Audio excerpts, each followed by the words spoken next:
phone, vomit. Yes. Do you know what I'm saying? It's just like, oh, for God's sake, I want to hear something different. Absolutely. I don't want to hear that. But the problem is that if radio feeds that to the masses, that's what they're going to ask that's what for. they're going to ask for. That's what radio says we must listen to. So, yay, we're listening to that. Absolutely, absolutely. That's why we need to really support local, small, internet-based radio stations who play whatever you want them to. This is where I'm at. Absolutely. Which is the beautiful thing. Well, most of the local, community stations are into that. They're doing that. Yes, exactly. I mean, you can find a sort of a light country show on the station, or you can find a jazz show on the station, or an oldie show on that station. And that is what I support.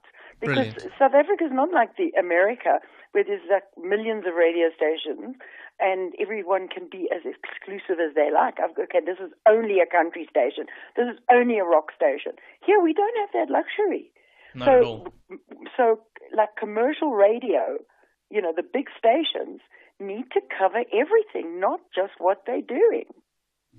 So now tell me a little bit more about the journey, and if we could we touch on the cancer just a little bit? Because I would like to know how I want to know the process that was going through your head, especially as a musician, who's someone who takes the tangible in their lives and puts it into the intangible, which is music. Oh, yeah. What was that process like for you, this life-altering thing that you were faced with, and what was your process to actually come out the other side a bigger, better, stronger person? Well, I think, as I say, everybody handles things differently. So my journey was my journey. Firstly, just as I was diagnosed, I was meant to be leaving 2 months later, 2 months later, to come to do a reunion clout concert in South Africa. So that was the only thing that was on my radar. I was like, I've got to get to that. I've got to get to that show. Yes. The show must always go on. And when the doctor said to me, Cyndy, you're not going to be moving out of this hospital for the next month at least, and that's only treatment 1, suddenly the reality of it kind of really hit me. It wasn't like, oh, well, come on, let's just get this over and done with as I've done in my life. Yes. Oh, the problem happens. Okay, let's just get through this and move on, for goodness sake. And suddenly I was struck down, literally, where I could not do anything. I was so ill that all I could do was basically lie in a hospital bed for 4 weeks. Right. And that was a very different process for me, because I had to come to terms with the fact that my enemy is right here in this bed with me. Yes. And I have to almost make friends with it. Yes. To get through this. So cancer, in a way, became my friend for a while. So it translated into your music then? Yes. And then when I wrote about the process later on, when I got through, it was as if I was writing about me, but I was writing about everybody else too. Right. Anybody who's ever gone through something like this. There's good days, there's bad days. There's some days that you feel like you're going to just die, and there's days that you think, wait a second, I'm going to make it. But no matter what, there's a thread throughout of it. All of us have the survival instinct. We all want to make it through. Yes. We want it to happen. Example, somebody falls off a mountain and they're lying in a gorge, and to get out of that gorge, he has to cut his leg off. He's going to cut his damn leg off. Of course he is. To get through there, because human beings have this intrinsic, absolute survival instinct, which is powerful, and we forget about it in our day-to-day life. We do. We just seem to accept whatever is coming at us, forgetting that we have the power to affect what is coming at us. Absolutely. And change is a miraculous thing. People are terrified of change. Oh, my God, I've just been diagnosed with cancer. That means everything's going to change. Oh, my God, how am I going to handle this? Suddenly it's like, why me? Victim mentality. Yes. The minute you become a victim of anything, then you're lost. Exactly. You're lost. Very, very true words. Very, very true words. Yeah. So now, Cyndy, as we move forward, of course, because that's the theme, going forward, picking up, starting again, rebirth, Genesis, Phoenix, the whole thing. Yes, what do you hope for yourself and your music in the future? What would you like to achieve as a musician? Because musicians never stop working. Let's be honest. We never stop working.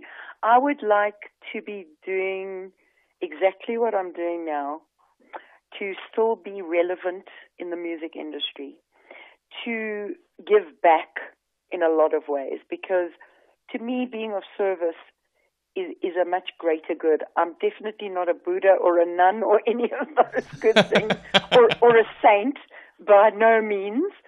But I just feel giving back, it just makes you feel like you've done something worthwhile in your life.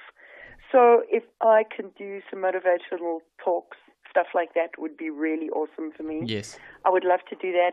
And then pick and choose the kind of shows that I want to do, so that I'm not just working just because I need to make money, but working because I really want to do the shows. Yes. And that, and just, you know, as I say, I want to live a peaceful life. I'm such a hippie, you know, peace and love is all about, you know, where I come from.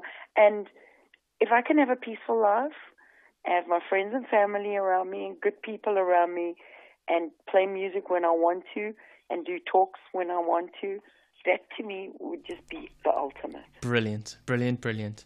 And so finally, for those who are out there, young or old, who have that musician in them, maybe they're full-time, maybe they're part-time, maybe it's a dream, what's the one piece of advice that you would give them to make sure that they don't stop doing it, so that they don't stop expressing their artistic freedom? Well, you know, this business is very harsh. This business slaps you so hard so many times that if you haven't got a thick skin, you will fall by the wayside and you will lose all hope in your dreams. I say, keep your dreams alive, keep the faith, and do it for the right reasons. Do it because you have a passion for it. Yes. Who cares about whether you're famous or not? It doesn't make any difference. Yes. Do it because of your passion and your love for it. Wonderful, wonderful. Cyndy, some details as to where you'll be launching your book and your album, and how we can get copies of them. Okay, you guys are in Cape Town, is that correct? Yes, we are, but of course we're global, so all over Africa people will be listening, all over the world. I'm very happy. So where can they grab it? I'm going to be doing a book launch at the Scoobs bookstore, which is at Monte Casino. It's a huge bookstore. It's an awesome place. The 3rd of June. It starts at 6 p.m., and whoever wants to come is welcome. The books will be for sale there. My CD has already been uploaded to iTunes. It will be available next week, and of course I will be selling it at all my gigs. And I'm going to be in Cape Town next week, believe it or not. Brilliant. I'm going on the 28th. I'm going to be doing all the radio stations, and I'm doing Espresso, and I'm doing a gig at the Ferryman's Tavern on Saturday afternoon at 3 p.m. Fantastic. That's the Saturday. Which date is that?